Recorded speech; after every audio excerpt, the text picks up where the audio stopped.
Realda xəbər axını davam edir. Sosial hüquqları ilə bağlı məlumatlı olmaq istəyənləri verilişimizə baxmağa dəvət edirik, çünki obyektiv efirdədir. Uşağın sosial-psixoloji inkişafı üçün sağlam ailə mühiti çox önəmlidir və bəzən bu mühit uşağın öz doğma, bioloji ailəsi tərəfindən yox, tamam başqa bir ailə tərəfindən təmin edilə bilir. Bəs bu mühitin formalaşması üçün kimlər hansı məsuliyyəti daşıyır? Bugünkü mövzumuzu bu suallar ətrafında qurmuşuq, qonağımla birgə müzakirə edəcəyik. Amma əvvəlcə gəlin görək ölkənin sosial gündəmi necədir. Beləliklə Dost TV-yə bağlanırıq. Həmkarım xanım Yadigarlı elə bu barədə danışacaq. Buyurun, söz sizdədir. Salam Aybəniz, təşəkkür edirəm. Beləliklə Dost TV-nin təqdimatında xəbərlərin icmalına başlayırıq. İşğaldan azad olunmuş ərazilərimizdə fəaliyyət göstərən işə götürənlərlə növbəti görüş olub. Nazir müavini Vüsal Nəsirli Qarabağ və Şərqi Zəngəzurda həyata keçirilən məşğulluq proqramları və bu sahədə işə götürənlərlə fəal əməkdaşlıq şəraitində görülmüş işlər barədə məlumat verib. Postmüharibə dövründə sosial istiqamətlər üzrə 131 min şəxsə 374 min xidmət göstərilib. O cümlədən 106 min şəxsə 119 min aylıq sosial ödəniş, 24.500 şəxsə birdəfəli ödəmə təyin olunub. Şəhid ailələri və müharibə əlillərinə 6800 mənzil və fərdi ev verilib. Habelə 567 müharibə əlilinə avtomobillər təqdim edilib, həmçinin 25600 şəxsi məşğulluğu təmin edilib. Ağdaşda əmək münasibətləri və məşğulluq müasir çağırışlar və rəqəmsal həllər mövzusunda konfrans keçirilib. Konstitusiya və suverenlik ilinə həsr olunmuş tədbir Dövlət Əmək Müfəttişliyi Xidməti, Dövlət Məşğulluq Agentliyi və Ağdaş rayon İcra Hakimiyyətinin birgə təşəbbüsü ilə olub. Dövlət Sosial Müdafiə Fondu tərəfindən fevral ayının müavinət, təqaüd və ünvanlı dövlət sosial yardım ödənişləri başa çatıb. Qeyd edək ki, fevralın 11-də Bakı, Sumqayıt şəhərləri, Abşeron rayonu fevralın 25-də isə bölgələrdə yaşayan şəxslərin habelə güzəştli şərtlərlə təyin edilmiş pensiya ödənişləri yekunlaşıb. Dövlət Tibbi Sosial Ekspertiza və Reabilitasiya Agentliyi Birləşmiş Krallıqda yerləşən The International 100 Magazine beynəlxalq qurumunun müsabiqəsində qalib seçilib. Agentliyin tibbi şəhadətləndirmə alt sistemi 500-dən çox qurumun iştirak etdiyi müsabiqədə ilin rəqəmsal layihəsi ali mükafatına layiq görülür. Bu həftəyə təqdim edəcəklərimizdən bu qədər. Bizi izlədiyiniz üçün təşəkkür edirik. Söz yenidən həmkarım Aybəniz Məhərrəmovadadır. Ətraflı məlumatlar üçün təşəkkür edirik dostlar. Biz isə Real Televiziyasının studiyasında öz işimizi davam etdiririk və artıq qonağımız da studiyamızdadır. Beləliklə, Sosial Xidmətlər Agentliyinin valideyn himayəsindən məhrum olmuş uşaqlarla iş departamentinin müdürü Cavid Şahmaliyev bizimlədir. Xoş gəlmişsiniz. Salam, xoş gördük. Cavid müəllim, biz bugün valideyn himayəsindən məhrum olmuş uşaqların gələcəyindən danışacağıq. Amma əvvəlcə istəyirəm bilim ki, ümumiyyətlə son dövrlərdə sosial xidmət müəssisələrinə düşən uşaqların sayında artım və yaxud da ki, azalma varmı? Necədir dinamika?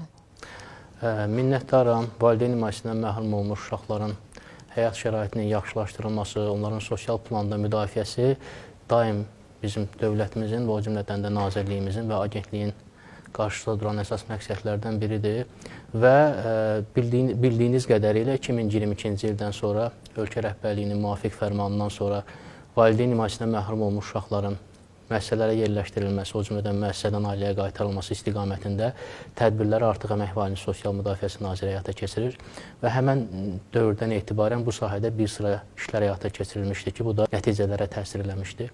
Yəni, o müəssisəyə yerləşdiriləcək uşağın müəssisəyə düşməsinin qarşısını almaq üçün iki vacib zərurət və yaxud iki vacib prinsipə riayət olunur. Bu prinsiplərdən biri uyğunluq prinsipidir, digəri isə zərurət prinsipidir. Zərurət prinsipi budur ki, uşağın ailədən ayrılmağı son zərurətdirmi? Əgər son zərurət deyilsə, uşaq ailəsində, doğma bioloji mühitində qala bilirsə, biz sona qədər sosial dəstək tədbirləri ilə, təbii ki, qiymətləndirmədən sonra sosial dəstək tədbirləri ilə çalışırıq ki, uşaq ailədə qalsın. Əgər uşağın ailədə qalması son zərurət, yəni qalmaması artıq zərurətdirsə, o zaman uşağın ailədən ayrılması və qayğı ilə əhatə olunması bu zaman uşaq evinə və yaxud himayədar ailə qayğı növünə və yaxud sığınacağa, yəni uşağın mövcud sosial, emosional halına uyğun olan qayğı növü uyğunluq prinsipinə əsasən uyğunlaşdırılır və bu o deməkdir ki, son 2-3 il ərzində ailədə saxlanılan uşaqların sayında irəliləmə var. Uşaqların müəssisəyə düşməyinin sayında azalma var. Bu da ondan irəli gəlir ki, bütün müraciətlər qiymətləndirilir, multidisipliner komanda tərəfindən, yəni çox profilli komanda tərəfindən müdaxilə var və qiymətləndirmələr mərhələli şəkildə həyata keçirilir. Hər mərhələdən sonra qərar vermə var və yekunda təbii ki, ailədə uşaq saxlanılacaqsa, ailələrə yönəlik ailə inkişaf planlarının tərtibi həyata keçirilir. Cavid müəllim, övladlığa götürmə prosesi haqqında istəyirəm biraz da danışaq. Bu prosesin amma mürəkkəb olduğunu deyənlər var. Bəli. Siz necə düşünürsünüz? Prosesi bundan da sadə etmək mümkündür? Ümumiyyətlə, bizim birinci məsələmiz nədir? Biz övladlığa götürmə sahəsində qanunvericilik uşaq mərkəzli elədik. 2019-cu ildən keçirilən dəyişikliklər, bunlar hamısı övladlığa götürmə sahəsindəki qanunvericiliyi uşaq mərkəzli elədi. Amma ictimaiyyət gərək uşaq mərkəzli düşünsün. Əgər uşaq mərkəzli düşünsə, insanlarımız bu barədə məlumatlı olsa, onda biləcəklər ki, uşağın mənafeyi hər şeydən üstündür. Uşağın mənafeyini nəzərə almaq üçün bu qiymətləndirilməlidir. Uşağın mənafeyini nəzərə almaq üçün uyğunlaşma prosesi, adaptasiya prosesi nəzərdən keçirilməlidir. Övladlığa götürmə qədərki halı uşağın övladlığa götürmə prosesində ondan sonraki uyğunlaşması olduqca önəmlidir. Valideynlər də bu prosesdə gələndə həyəcanlı gəlirlər. Təlim mərhələsində onların bütün həyəcanları, qorxuları, sevincləri, arzuları, kədərləri, keçmiş travmaları və ondan irəli gələn atdıqları addımları və s. hamısı ortalığa çıxır və həqiqətən də hərdən belə bir vəziyyətlər olur ki, biz ailələrə deyirik ki, bəlkə biraz daha bu barədə düşünəsiniz ki, siz hazırsınız ya yox. Yəni, tam hazırlıqlı olun və biz bundan ötürü ailələrə bütün dəstəyi göstəririk. Həm pedaqoji təlim dəstəyi, həm psixoloji dəstəklərimiz var və ümumilikdə övladlığa götürmə prosesinin özündə belə ailə uşağı götürdükdən sonra ailə tək qalmır. Bilirsiniz, uşaq 18 yaşına qədər hər hansı bir uyğunlaşma problemi olarsa, məsələn, övladlığa götürüb məktəbdə uyğunlaşma çətinliyi çəkir. Çünki övladlığa verilən uşaqlar valideyn himayəsindən məhrum olmuş uşaqlardır.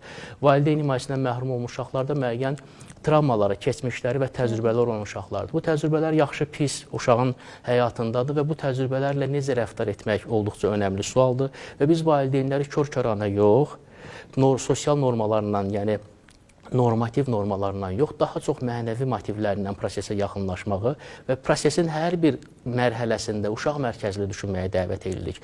Bu dəvətimizin də əsas məqsədi təkcə uşaq deyil. Valideynlər, məsələn, övladlığa götürmə prosesində valideynlər uşaqdan gizlətməyə çalışırlar. Biz onlara izah edirik ki, uşaq üçün əgər vaxtında deyilsə, məsələn, 4-6 yaş arası qanunvericilikdə dəyişiklik edilib ki, uşağa məlumat verilməlidir. Deyilsə, bu uşaq üçün də faydadır. Nəinki uşağın mənafeyini xidmət edir, həmçinin sizin üçün də faydadır. Cavid müəllim, açığı mən bu prosesdə heç vaxt olmamışam. Yəni, bir müraciətim olmayıb deyə bilmirəm, amma mən sizlə razıyam. Əgər biz bir uşağın gələcəyindən danışırıqsa, bunu nə qədər asan edə bilərik ki? Yəni, gərək bu barədə də düşünək. Asan tərəfi bilirsiniz nədir? Çox müraciət olduqca asandır, elektrondur, şəxsi kabinet yaradır, şəffaflıqdır, kabinetindən bütün prosesi idarə edir. Bu müddət həm də düşünə bilərlər onlar ki, bəlkə qərarlarından vazgeçəcəklər sonunda.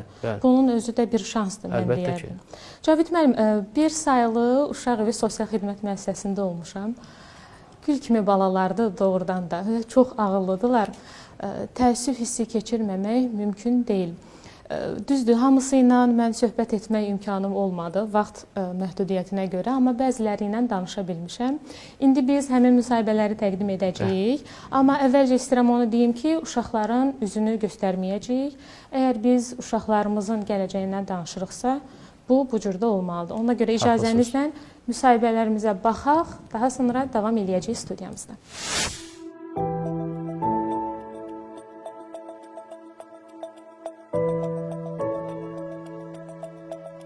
Neçə vaxtdır buradasınız? Biz burada 6 ay buradayıq. Böyüyəndə kim olacaqsınız? Nəyə marağınız var? Mənə heyvan həkimi. Baytar. Bəs sən? Xalça. Toxuya bilirsən? Bəli. Burada öyrədiblər sənə xalça toxumağı? Bəli. Bəs niyə baytar olmaq istəyirsən? Çünki mən heyvanları çox sevirəm. Hansı heyvanı? Pişiyi. Sən heyvanları sevmirsən? Sevirəm. Hansı heyvanı? İti. İti daha çox. Mən də itləri çox sevirəm. Pişikləri sevmirsən? Xeyr. Niyə? Adamlara cırmaqlayırlar, dişləyirlər. Axı it də adamı dişləyir. Amma cırmaqlamır. Cırmaqlamaq daha pisdir. Bəli. Həftə sonları nə edirsiniz? Oyuncaq oynayırıq, dərslərimizi eləyirik, televizora baxırıq, çölə çıxırıq. Qar yağanda çıxdınız qartop oynamağa. Bəli. Ümumiyyətlə qartop oynamağı sevirsiniz yoxsa yox? Mən biraz sevmirəm. Belə uşaq var ki, qartopu sevməzsən. Sən necə qarı sevmirsən? Bəs sən də sevmirsən o qədər? Mən sevirəm. Kim böyüyəndə kim olacaq? Nəyə marağı var? Mən hüquqşünas olacağam. Rəqs müəllimi, Rəqs müəllimi. həkim, Hüquqşünas olmaq istəyirsən. Niyə? uşaqların hüququnu qorumaq, Uşaqların hüquqları hansılardır? sərbəst nəfəs almaq, sərbəst fikir söyləmək, oyun oynamaq, hərəkətə çıxmaq. Sevirsən yeməyi? Bəli. Çox sevirsən özdən. Ən sevdiyim yemək ət. Ət sevirsən. Aha, sonra sevmir. mən Niyə? sevmirəm, xoşum gəlmir. Mən tərəvəz sevirəm. Mən çinələk. Çilələk, çiyələk. Sənin burada Şəfiqə. bir qardaşın var. Bir də bacım. Bir qardaş, bir bacı. Onlar səndən balacadılar yoxsa böyük? Bacım böyükdür, qardaşım balaca. Onlar da səndən eyni vaxtda gəliblər bura. Mənim də 2 dənə bacım var, amma burada deyil. Qız Şüvalanda qızlar gimnaziyasında hal-hazırda qalır. Orada qalır. Görürsən tez-tez onları? Tədbirlərdə. Hə, gedirsən. Tədbirlərdə necə görüşürsüz? Tədbirlərdə gedirik, bir də görürəm bacım ordadır. Gəl salam görüşürəm. Bəs gəlmir bura? Ya sən ora gedib görüşmürsüz hərdəsən? Yox, biz tətillərdə evə gedirik. Onda bacım da orada evə gəlir. Ora gəlir. Zəhra, sənin dişinin biri hanı? Hanı bu qabaqdakı dişin? Xəl buzla vurub ona görə çıxıb. Kim buzla vurub? Kim vurdu? Xəyal dənə qar topu atanda ağzı açıq idi, qar gəldi, dişi. Kim atanda? Xəyal burada adlı. Şəbnəm, sən hardasan? Mən Kəlbəzənizdə oxumuşam. Heç Kəlbəcərə Mən getmisən? daşqında bir dəfə getmişəm. Daşqında? Nə demək istəyir uşaqlar Zəhra? Yəni dədə. Daşqın nə deməkdir? Yəni çoxlu daş olan yerdə yaşayıram. Kimin hara marağı var? Nə olmaq istəyirsiniz? Kim olmaq istəyirsiniz? Mənim hədəfim 2 dənədir. Amma ikisindən birini seçməliyəndə bir üzücü olmaq, bir də karateci. Bəs Nuray? Mən rəqqasə olmaq istəyirəm. Hardandır bu həvəs səndə Nuray? Niyə rəqqasə? Bütün uşaqlar rəqqasə olmaq istəyir. Mənim anam birinci rəqqasə oldu. Anan rəqqasə olub. Aha, sən də ondan görmüsən, həvəslənmisən. Bayaq dedilər, sən əlaçısan. Riyaziyyatı yaxşı bilirsən. Yoxda alamıram. Hətta əla. Bəs Azərbaycan dili? Azərbaycan dilində. Vurma cədvəlini əzbər bilirsən.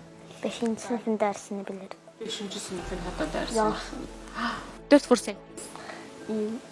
32, Aha. 5 vur 7. 35, 8 dəfə 9. 72. Deməli boş vaxtlarında nə edirsən? Kitablar oxuyuram, oyuncaq oynayıram. Bu il başlayandan 24 dənə kitab qurtarmışam. Hal-hazırda Tom Sawyerin macəralarını oxuyuram. Mark Twain yazıb. Nuray, sənin gözlərin nə qəşəngdir. Sənə deyiblər heç ki gözlərin qəşəngdir. Ceyran gözdür, gözləri belə uzun. Ağayar da yaraşıqlıdır amma. Ağayarın da gülüşü qəşəngdir. Bir dənə tədbirə getmişdik, hamı bunun adını soruşurdu. Kim soruşurdu? Qızlar? Həm qız həm də oğlan. Deməli qızların qəlbi ağayar, hə? İndi hamı sizi izləyir. Bütün Azərbaycan. Nə demək istəyirsiniz? Demək istədiyiniz nəsə var? Yəni ağıl insanın ən böyük sərvətidir.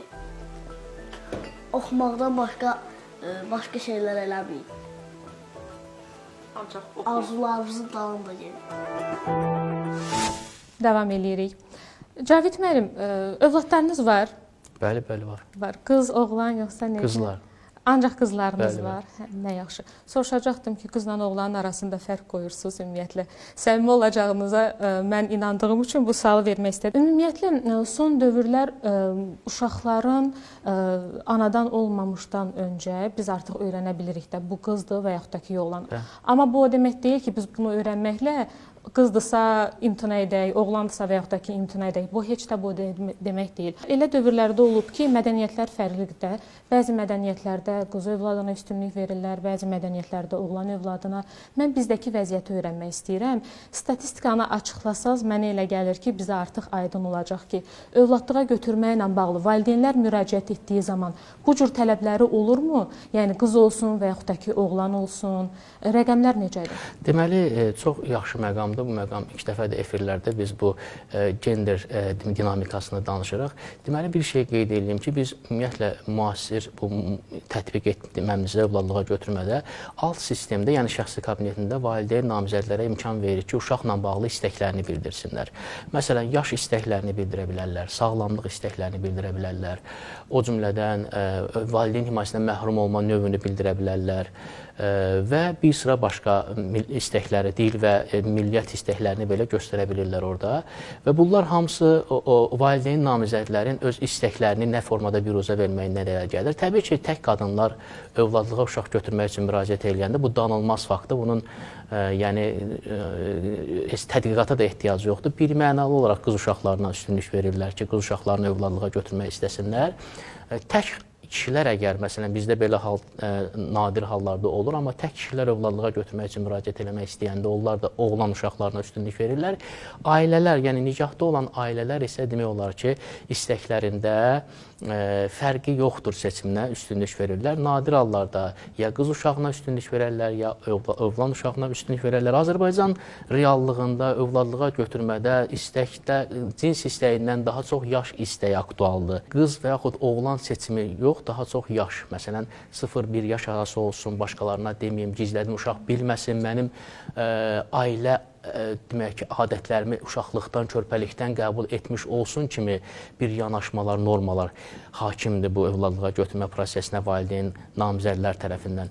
Amma təbii ki, bəlkə də araşdırılsa istəklərlə bağlı, məsələn, qız istəyir, oğlan istəyir, bəlkə də arxasında bir tutarlı səbəb tapa bilmərik, amma qorxular da ola bilər. Nəzərə alsaq ki, ailələrin özünün matriarxal və yaxud da patriarxal olması, o ailədə kimin sözünün keçməyi, atanın yoxsa ananın sözünün keçməyi, kimin yekunda istəyinin adətən kişilər oğlan uşaqlarına üstünlük verirlər və bu da, yaxud qaynanalar, qaynatalar oğlan uşaqlarına üstünlük verirlər. Bu da gətirib yekunda seçimə təsir edə bilər. Amma bizim reallığımız başqadır. Bizim reallığımızda bərabərdir. Amma gəlin etiraf eləyək ki, indi qızlarımız da əvvəlki kimi deyil, gücsüz deyirlər, artıq çox güclüdürlər. Əvvəl necə idi?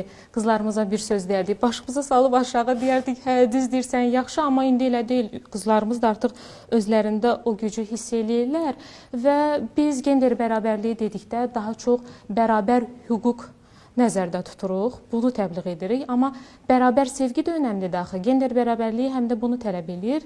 Gərək bunu da biz gündəmdə saxlayaq. Bir mənalı olaraq. Bəli. Cavid müəllim, heç də hər kəs övladını istəyərək uşaq evinə, sosial xidmət müəssisəsinə yerləşdirilir.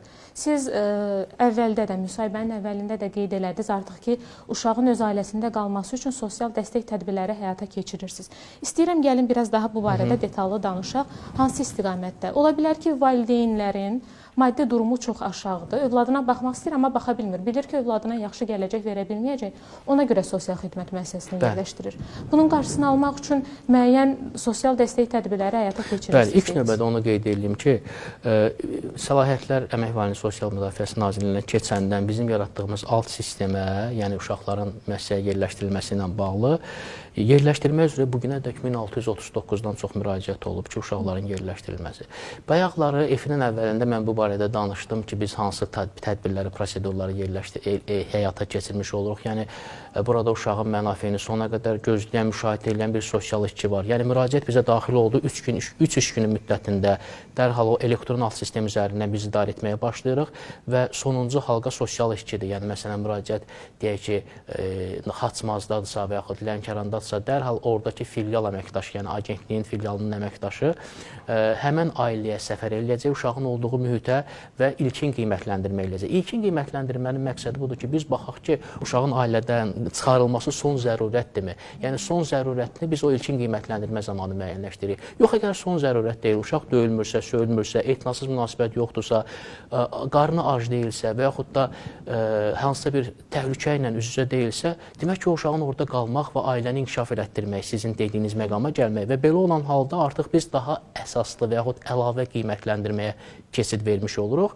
Bəzən biz uşağın ailəsində saxlanılması mümkün deyilsə, qohumlarını nəzərdən keçiririk ki, kimlərə qohumlarına qəyyumluğuna verilmək və yaxud himayəsinə verilmək olar. Bu da mümkün olmadıqda himayədar ailə kimi nəzərdən keçiririk. Yəni, əsaslı qiymətləndirmədən sonra, daha detallı araşdırılmağından sonra əlimizdə bir plan olur. Ailə, sosial işçi və aidiyyatı qurumlarla birgə biz oturub fikirləşirik ki, əgər uşaq ailədə qalacaqsa, ailədəki böhran faktorlarını qiymətləndirmə zamanı üzə çıxardığımız böhran faktorlarının aradan qaldırılması üçün hansı tədbirlər görülməlidir, hansı istiqamətdə bilirsiniz ki, Əmək və Ailənin Sosial Müdafiəsi Nazirliyi tərəfindən ailələrə yönəlik sosial dəstək proqramları var. Sosial dəstək birbaşa yardımları var, ünvanlı dövlət sosial yardımı var, aktiv məşğulluq proqramları var, məşğulluq proqramları var və bunların hamısı ailə inkişaf planlarında ailənin, üzvlərinin imkanları, bacarıqlarını nəzərə alaraq nəzərdə tutulur. Əgər ailəyə ÜDS təyinatı aparılması mümkündürsə, təyinatın ailəyə ÜDS dəstəyinin verilməsi ilə maddi imkanlarının yaxşılaşdırılması kimi tədbir planı qoyula bilər və yaxud da işsiz ailə üzvü varsa, onun dərhal işsiz kimi qeydiyyata alınması və yaxud da işlə təmin olunması istiqamətində sosial işçi ailə arasında qarşılıqlı əməkdaşlıq şəraitində ailə inkişaf planının tədbirlərinin icrası məqsədi ilə tədbir görülmüş olur. Bu işin ən önəmli uğuru zamanında müdaxilə etməkdir. Zamanında müdaxilə eləyəndə bir kəlmə belə ailənin uşağı atmamağına və yaxud da uşağı qayğıdan məhrum etməyinə səbəb ola bilər. Bir kəlmə və yaxud bir səfər. Yəni, bəzən ailələr deyirlər ki, sağ olun ki, siz bu kəndə gəlib çıxdınız və bizim müraciətimizi cavabladınız. Elə sizin bu münasibətiniz mənim uşağa münasibətimi dəyişməyinə səbəb olacaq. Yəni, mən istəmirəm, uşağımı da yerləşdirmirəm və mən uşağıma baxacam. Yəni ki, əlimizdən gələni də eləyirik bu istiqamət. Cavid müəllim, suallarım bu qədər idi. Gəldiyiniz üçün çox sağ olun, minnətdarım. Əziz tamaşaçılar, Obyektiv verilişi efirdə idi və qonağım isə Sosial Xidmətlər Agentliyinin valideyn himayəsindən məhrum olmuş uşaqlarla İş Departamentinin müdürü Cavid Şahmaliyev idi. Məndən hələlik bu qədər, amma realda xəbər axını davam edir.